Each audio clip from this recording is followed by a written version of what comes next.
ఈ రోజు నుంచి మళ్ళీ మనము సెకండ్ లాక్డౌన్లో వెళ్ళిపోతూనే ఉన్నాను. మొదటి లాక్డౌన్లో ప్రజలందరూ కూడా బాగా సహకరించారు. బట్ అక్కడక్కడ కొన్ని ఉల్లంఘన జరిగినావు. ఆ ఉల్లంఘన పైన మనం చాలా ఉక్కుపాదంతో మనము కఠిన చర్య తీసుకోవడం జరిగింది.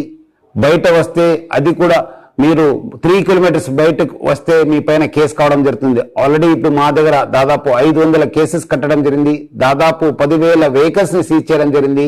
దాదాపు 2.5 లక్షల మంది పైన ట్రాఫిక్ ఉల్లంఘన కేసు కట్టడం జరిగింది. మీరు బయట వస్తే డెఫినెట్లీ మీ పైన కేసు అవుతుంది. సో ప్రజలందరూ కూడా అనవసరం రావద్దు.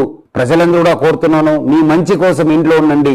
అదేవిధంగా బయట వచ్చినప్పుడు మీరు మెడికల్ షాప్ కావచ్చు, గ్రాసరీ షాప్ కావచ్చు, మీరు లేదంటే కూరగాయల కోసం వచ్చి ఉంటారు, వాళ్ళందరూ కూడా కోరుతున్నాను, మీరు ప్లీజ్ మెయింటైన్ ఫిజికల్ డిస్టెన్స్. ఒకరి నుంచి ఒకరికి 3 ఫీట్ నుంచి 6 ఫీట్ దాకా డిస్టెన్స్ మెయింటైన్ చేయండి.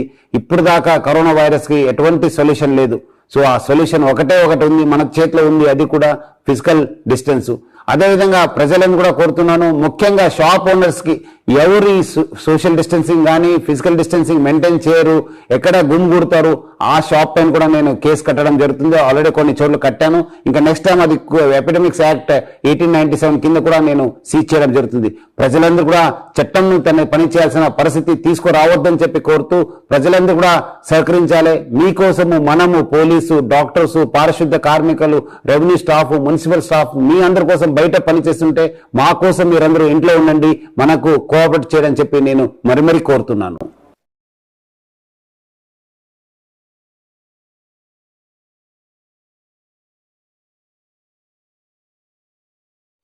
हमारे HN न्यूज़ को सब्सक्राइब करिए ताकि आपको नोटिफिकेशंस आते रहे वक्त पर।